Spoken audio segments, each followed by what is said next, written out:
புதுச்சேரியில் போலி மருந்து தயாரிக்கப்பட்ட விவகாரத்தில் முதலமைச்சர் ரங்கசாமி உள்ளிட்ட ஆளும் கட்சியினருக்கு நேரடி தொடர்பு உள்ளதாக முன்னாள் முதல்வர் நாராயணசாமி குற்றம் சாட்டியுள்ளார். போலி மருந்துகள் உற்பத்தி விவகாரத்தில் அந்நிறுவனத்தின் உரிமையாளர் ராஜா வீட்டில் கைப்பற்றப்பட்ட டைரியில் உள்ள அரசியல்வாதிகளின் பெயரை பகிரங்கமாக அறிவிக்க வலியுறுத்தி இந்திய கூட்டணி கட்சியினர் போராட்டத்தில் ஈடுபட்டனர்.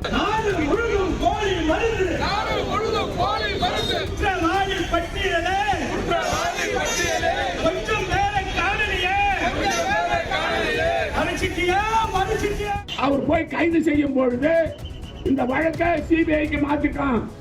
சிபிஐ சொல்றாங்க இந்த சிறப்பு புலனாய்வு துறைக்கு இந்த வழக்கை நீங்க யாரும் அவரை போய் கைது செய்யாதீங்க, விட்டுடுங்க அப்படின்னு சொன்னா என்ன அர்த்தம்? சிபிஐ ஆட்சியாளர்களை காப்பாற்ற அனைத்து வேலைகளையும் செய்து வருகிறது. இந்த விவகாரத்தில் முதலமைச்சர், பேரவைத் தலைவர் உள்ளிட்ட ஆளும் கட்சியினர் மீது சிபிஐ அதிகாரிகள் நடவடிக்கை எடுக்க வேண்டும் என முன்னாள் முதல்வர் நாராயணசாமி வலியுறுத்தினார்.